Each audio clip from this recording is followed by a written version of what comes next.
বিদেশে বসে হরতাল ডেকেছে আওয়ামী লীগ, বললেন আলাল। পিনাকির নির্দেশনায় নতুন রাজনৈতিক দলের আত্মপ্রকাশ। জানাবো টাকার গরমই আলাদা। এবং সর্বশেষ জানাবো চিকিৎসায় অবহেলা, ডক্টর স্বপ্নিলের নিবন্ধন বাতিলের নির্দেশ। এতক্ষণ শুনছিলেন সংবাদ শিরোনাম, এবারে বিস্তারিত। তবে তার আগে অনুরোধ থাকবে আমাদের চ্যানেলটি সাবস্ক্রাইব করে বেল আইকনটি ক্লিক করুন। বিদেশে বসে হরতাল ডেকেছে আওয়ামী লীগ, বললেন আলাল। বিএনপি চেয়ারপারসনের উপদেষ্টা সৈয়দ মোয়াজ্জেম হোসেন আলাল বলেছেন, আওয়ামী লীগ বিদেশে বসে হরতাল ডেকেছে। স্বৈরাচার শেখ হাসিনা শত শত শিক্ষার্থী ও বিএনপি নেতাকর্মী হত্যা করে দেশ ছাড়লেও এখন পর্যন্ত একবারের জন্য দুঃখ প্রকাশ করেনি। উল্টো বিদেশের মাটিতে বসে হরতালের ডাক দিয়েছে। তারা বাড়াবাড়ি করলে আমরাও মহাভারত রচনা করে দেব। মোয়াজ্জেম হোসেন আলাল বলেন, জিয়া পরিবারের উপর তারা যুগ যুগ ধরে নির্যাতন করেছে। খালেদা জিয়াকে এক কাপড়ে বাড়িছাড়া করেছিলেন শেখ হাসিনা, এখন তিনি নিজেই দেশ ছাড়া হয়েছেন। আওয়ামী লীগের নেতারা দেশের টাকা বিদেশে পাচার করে লুটপাট ও মানুষ হত্যা করে দেশ ছেড়ে পালিয়েছেন, অথচ তারা এখনো ওইসব ঘটনার জন্য দুঃখ প্রকাশ করেনি। তারাই আবার বিদেশের মাটিতে বসে এই দেশে হরতালের ডাক দেন। আওয়ামী লীগ বেশি বাড়াবাড়ি করলে তার ফল ভালো হবে না, দেশের মানুষ সমুচিত জবাব দেবে। জামায়াতে ইসলামের প্রতি ইঙ্গিত করে তিনি বলেন, এদেশে একটি দল আছে, তাদের মূল শেকড় পাকিস্তানে। আবার সুযোগ পেলেই তারা ব্যাংক, বিমা ও আর্থিক প্রতিষ্ঠান দখল করে আর বিএনপির সমালোচনা করে। তাদের বলি, আগে নিজেদের চেহারার দিকে তাকান। পিনাকির নির্দেশনায় নতুন রাজনৈতিক দলের আত্মপ্রকাশ। মূলনীতি সার্বভৌমত্ব, স্বনির্ভরতা, সুশাসনকে কেন্দ্র করে স্বনির্ভর অর্থনীতি, সুশাসনের সমৃদ্ধি স্লোগানকে ধারণ করে আগ্রাসন বিরোধী লড়াইকে আরও শক্তিশালী এবং সুসংগত করতে মিয়া মশিউজ্জামান ও ফারুক হাসান নেতৃত্বাধীন গণ অধিকার পরিষদ তাদের নাম পরিবর্তন করে নতুন নামে আত্মপ্রকাশ করেছে। নতুন নাম দেওয়া হয়েছে আমজনতা দল। গণ অধিকার পরিষদ 2021 সালের 26শে অক্টোবর রেজা কিবরিয়া ও নুরুল হক নূরের নেতৃত্বে আত্মপ্রকাশ করে। এরপর বিভিন্ন কারণে দলের মধ্যে সংঘর্ষ এবং মতভেদ সৃষ্টি হয়, যার ফলাফলস্বরূপ 2023 সালে দলটি দুই ভাগে বিভক্ত হয়ে যায়। এক পক্ষের নেতৃত্বে আছেন নুরুল হক নূর এবং রাশেদ খান, অপর পক্ষে আছেন মিয়া মশিউজ্জামান ও ফারুক হাসান। 2023 সালের ডিসেম্বরে গণ অধিকার পরিষদের আহ্বায়ক পদ থেকে সরে যান রেজা কিবরিয়া এবং এরপর দুটি অংশের মধ্যে বিভাজন আরও স্পষ্ট হয়ে ওঠে।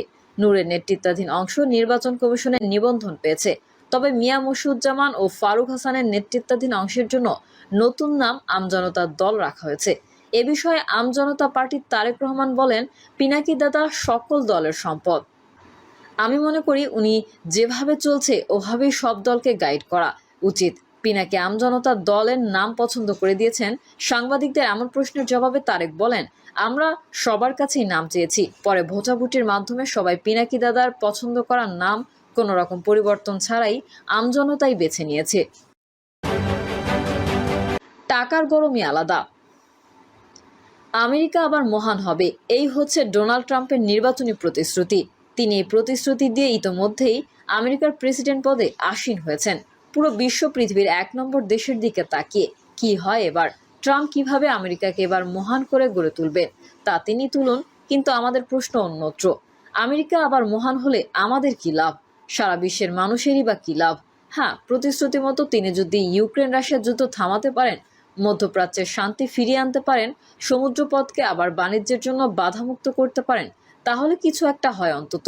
কিন্তু মূল প্রশ্ন রয়ে গেল, আমাদের কি লাভ? বিশ্ববাসীর কি লাভ? তিনি কি বিশ্বকে দারিদ্র্যমুক্ত করতে আগ্রাসী নীতি গ্রহণ করবেন? তিনি কি বিশ্বকে সন্ত্রাসমুক্ত গ্রহণ করতে পারবেন? তিনি কি বিশ্বকে বৈষম্যমুক্ত করতে আগ্রহী হবেন? অনেক প্রশ্ন, কারণ আমেরিকা দুনিয়ার সবচেয়ে ধনী দেশ, প্রভাবশালী দেশ। তারপরেই চীন, যে আমেরিকাকে চ্যালেঞ্জ ছুড়ে দিচ্ছে। রয়েছে ভারত, পাশে রাশিয়া, আছে উদীয়মান ব্রিক্স, আছে সাউথ সাউথ ব্লক। অনেক অনেক প্রশ্ন, তবে এই আলোচনার কোনো শেষ নেই। কিন্তু যা দেখা যাচ্ছে তার সঙ্গে কথার মিল নেই। কেমন? একটা জিনিস লক্ষণীয়, ট্রাম্পের অতিথিদের মধ্যে প্রধান কারা হচ্ছেন, কাদের দেখেছেন? দুনিয়ার তাবৎ বড় বড় ধনী, শ্রেষ্ঠ ধনী ইলন মাস্ক, জেফ বেজোস আছেন। রয়েছেন প্রতিবেশী ভারতের অনিল আম্বানি, নন্দ নীলকানির মতো লোক। আর তার সঙ্গীরা হচ্ছেন ভারতের সবচেয়ে শিক্ষিত শ্রেণী, যারা ভারতীয়দের টাকায় লেখাপড়া শিখে মার্কিনীদের সেবা করছেন। হয়েছেন গরিব দেশের নাগরিক থেকে ধনী দেশের নাগরিক। ট্রাম্পের শপথ গ্রহণ অনুষ্ঠানের তুলনীয় ঘটনা আরও একটি আছে, সেটি হচ্ছে ওয়ার্ল্ড ইকোনমিক ফোরাম। এখন এটা পরিষ্কার যে রাষ্ট্রনায়কেরা, মন্ত্রীরা যান এসব অনুষ্ঠানে বিনিয়োগের জন্য, বেসরকারি বিনিয়োগের জন্য।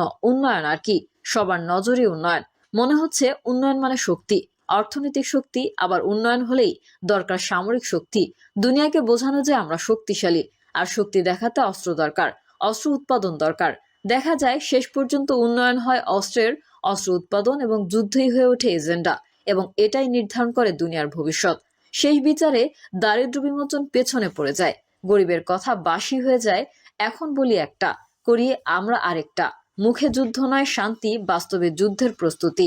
একজনের পেছনে লাগা, প্রতিবেশী হলে তো কথাই নেই। প্রতিবেশীকে দমন করা 1 নম্বর কাজ, হাত পাকানো আর কি। দুনিয়ার এই হচ্ছে নমুনা। আজকাল রাষ্ট্রপতি, মন্ত্রী, প্রধানমন্ত্রীর আর কবি সাহিত্যিক নিয়ে ঘোরেন না, তাদের লালন পালন করেন না, তাদের দেখা যায় অনুগ্রহ প্রার্থী হিসেবে। এটাই হয়ে পড়েছে নতুন সভ্যতা। আমাদের প্রত্যাশা খুবই কম, কোনো রাষ্ট্রই তার নিজ স্বার্থ জলাঞ্জলি দিয়ে আমাদের জন্য কিছু করবে না। ওয়ার্ল্ড ইকোনমিক ফোরামে আমরা যেতে পারি, আমরা সেখানে কি অভিজ্ঞতার কথা বলবো? তারা জানে আমাদের মাইক্রো ক্রেডিটের কথা। বলাই বাহুল্য, তারা এসব ব্যবসা করে না, তাদের ব্যবসা হচ্ছে বিলিয়ন বিলিয়ন ডলারের। 1 বিলিয়ন মানে 100 কোটি। এই অবস্থায় তাদের কাছে বড় কিছু আশা করে লাভ নেই। তবে হ্যাঁ, আমাদের একটা দাবি আছে, সেটা আমাদের নিজস্ব স্বার্থের কথা। দুনিয়ার তাবৎ ধনী ব্যবসায়ীরা জানেন টাকা কোথাকে আসে, কোথায় যায়, টাকা কোথায় রাখা হয়, কারা টাকার ম্যানেজার। এমতো অবস্থায় ধনীদের কাছে আমরা একটা দাবি করতেই পারি। তারা জানেন আমাদের দেশের চুরি ঘুষের টাকা পাচার হয়ে তাদের দেশে যাচ্ছে। অস্ট্রেলিয়া, হংকং, চীন, মধ্যপ্রাচ্য, ইউরোপীয় দেশ, আমেরিকা, কানাডা, মালয়েশিয়া ইত্যাদি দেশে আমাদের দেশের চোরেরা অর্থ পাচার করে ডলার জমাচ্ছে। তাদের ধরে ধরে খোঁজ করে ডলারগুলো বের করতে আমাদের সাহায্য করতে পারে। আমরা মোটামুটি একটা প্রক্রিয়ার মধ্যে আছি। চারদিকে খবর দেখতে পাচ্ছি, সারা দেশে সরকার খবর করছে, সম্প্রতিক্রকও করছে। এসব কথা জাতিসংঘ, আন্তর্জাতিক সংস্থা, বিশ্বব্যাংক, এশিয়া উন্নয়ন ব্যাংক পর্যন্ত জানে। তারা সাহায্য সহযোগিতা করতে পারে, তারা তাদের দেশের আইন বদল করতে পারে, চোরাই ডলার না রাখার সিদ্ধান্ত নিতে পারে। এই যেমন মার্কিন যুক্তরাষ্ট্র এবার থেকে নিয়ম করেছে অবৈধ অভিবাসীদের তারা সেখান থেকে বের করে দেবে। এতে কার লাভ, কার ক্ষতি? মার্কিনীদের লাভ নিশ্চয়ই, ক্ষতি অবৈধদের। যে দেশ থেকে তারা এসেছেন, তবে এখানেও লাভ আছে। তারা ভিন দেশে অবৈধভাবে না গিয়ে নিজের দেশকে উন্নত করতে পারেন। তাদের সব ধরনের মেধা আছে, তারা পরিশ্রমী। এই চেষ্টায় মার্কিনরা তাদের সাহায্য সহযোগিতা করতে পারে। রেজিম চেঞ্জ না করে, অভ্যুত্থান না ঘটিয়ে, প্রেসিডেন্ট প্রধানমন্ত্রীকে না মেরে, বয়কট না করে মার্কিনরা এভাবে উন্নয়নশীল দেশগুলোকে সাহায্য করতে পারে। তাদের হাতে, তাদের দেশের ধনীদের হাতে প্রচুর ক্ষমতা। তারা অর্থশক্তিতে বলীয়ান, এটা তাদের কাছে কিছুই না। এসবের